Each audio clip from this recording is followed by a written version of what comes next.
Bonjour à tous la famille, c'est Chronique de l'Atlas, j'espère que vous allez bien. Donc voilà, je voulais revenir sur le match Real City. Je pense que c'est le genre de match qu'on peut comparer à un bon opéra, parce qu'il a démarré vraiment lentement, et progressivement il est monté en rythme pour offrir une fin pleine de rebondissements. Mais bon, je dis ça, mais en fait j'y connais rien en opéra en fait. Mais bon, tout ça pour vous dire que c'était un match vraiment intéressant, donc j'ai décidé de revenir dessus dans cette vidéo. Donc c'est parti.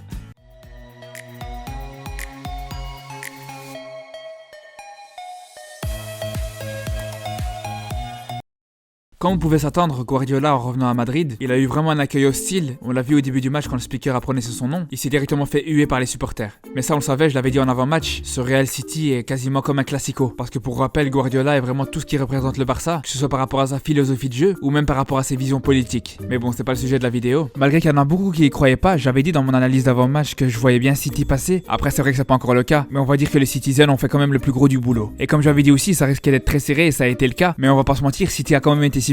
Après c'est vrai que le Real a eu aussi des gros temps forts. D'ailleurs pour moi je pense que dans le jeu sans ballon l'équipe de Zidane a quasiment été irréprochable. On a vu un Real placé très haut sur le terrain pour complètement empoisonner la relance de City, à tel point que l'équipe de Guardiola a dû plusieurs fois faire recours au dégagement, et comme vous savez c'est pas du tout l'exercice dans lequel ils sont à l'aise. Les Madrilènes ont aussi été très solides dans leur camp, quand ils étaient dans un bloc bas voire médian, ils étaient bien organisés dans un 4-5-1 très compact, en fermant bien les demi-espaces, ce qui a obligé De Bruyne à dézonner, et on le retrouvait soit sur le côté gauche, soit en pointe, voire même dans des décrochages beaucoup plus bas, et comme vous savez c'est dans cette zone où ce qui est le plus dangereux. Et globalement cette organisation arrivait à fermer l'axe, mais elle permettait aussi de contrôler les côtés. D'ailleurs Mahrez en a vraiment fait les frais, avec Mendy qui a été aidé par Ramos ou Varane pour museler l'Algérien. Au niveau défensif, Guardiola aussi a joué la carte de la sécurité. En perte de balle, les Citizens n'allaient pas presser vraiment haut. On avait toujours seulement deux joueurs qui allaient gêner la relance, les deux ailiers qui étaient positionnés pour se préparer à serrer sur les latéraux madrilènes, et les deux milieux défensifs qui sécurisaient sur le jeu long. Par contre, quand le Real allait se trouver plus haut sur le terrain, les Citizens resserraient totalement les lignes, et c'est clairement ce qui a empêché le Real à développer son jeu. Parce que même si les madrilènes avaient des grosses séquences de possession, ils avaient beau faire tourner la balle avec des passes latérales, ils avaient vraiment du mal à progresser plus haut, parce que comme vous voyez l'axe il était complètement bouché. En plus Zidane a aligné un 4-4-2 losange, avec une concentration dans le cœur du jeu, parce que contrairement à ce que beaucoup pensent, le Real a joué dans un 4-4-2 losange et pas dans un 4-3-3. Isco était à la pointe haute de ce losange, derrière Benzema et Vinicius. D'ailleurs il a fait un bon match en se rendant disponible entre les lignes, mais quand on voit à quel point il était impuissant dans la densité des Anglais, perso je trouve que Zidane aurait dû plus utiliser les côtés, parce que quand on voit que les latéraux merengues étaient les seuls sur les ailes, et que malgré ça ils arrivaient quand même à proposer des choses intéressantes, même si ça manquait un petit peu de justesse, je pense que s'il avait fait confiance à Bale, ça aurait vraiment renforcé les flancs, et on aurait trouvé des 2 contre 1 qui auraient posé beaucoup de problèmes aux joueurs de City. Surtout que paradoxalement pour une équipe anglaise, la défense centrale des Citizens c'était catastrophique dans le jeu aérien. Du coup pour moi ça aurait été intéressant de mettre tout en condition pour multiplier les centres. Ensuite pour moi la vraie faiblesse de City dans ce match, ça a été peut-être un excès de méfiance, parce qu'en plus de pas avoir joué très haut pour éviter les contre-attaques, et d'ailleurs c'est une bonne chose parce que c'est justement une de leurs faiblesses, et en même temps une des forces du Real. Mais là où il y a vraiment eu un excès de méfiance, c'est dans le choix des joueurs qui ont été utilisés, parce que le fait d'avoir préféré Bernardo Silva à la place de Sterling, pour moi la seule explication c'est que Guardiola a voulu renforcer son côté gauche, en pensant que Zidane allait mettre Bale, mais au final le seul joueur sur ce côté c'était Carvajal, et pour le coup même si Benjamin Mendy a pas fait un match extraordinaire, globalement il a quand même été capable de bien contrer l'Espagnol. Du coup au niveau défensif, je pense que Bernardo Silva était un petit peu de trop sur ce côté, parce que ce flanc gauche manquait justement un petit peu de créativité et de percussion, et on sait que c'est pas les points forts du portugais, et c'est sûrement pour ça que Guardiola l'a fait sortir pour faire rentrer Sterling, et comme vous avez vu l'ailier anglais a fait une entrée fracassante, c'est d'ailleurs lui qui a provoqué le penalty pour son équipe. Enfin pour terminer, je pense vraiment que les Citizens ont pris une option sur la qualification, parce que pour rappel le Real devra faire 2-0 à Manchester pour pas se faire éliminer. Du coup Guardiola a vraiment fait le plus gros, et je peux vous garantir une chose, c'est que le match retour sera spectaculaire, parce que City c'est loin d'être une équipe qui reste regroupée derrière, et qui refuse le jeu pour gérer un résultat, surtout quand c'est à domicile. Et de son côté le Real aussi devra proposer un jeu offensif, parce que tout simplement ils auront pas le choix s'ils veulent marquer. Du coup j'attends vraiment ce match avec impatience. En attendant on se retrouve lundi pour l'analyse du Classico Real Barça qui aura lieu dimanche, donc à lundi et en attendant prenez soin de vous.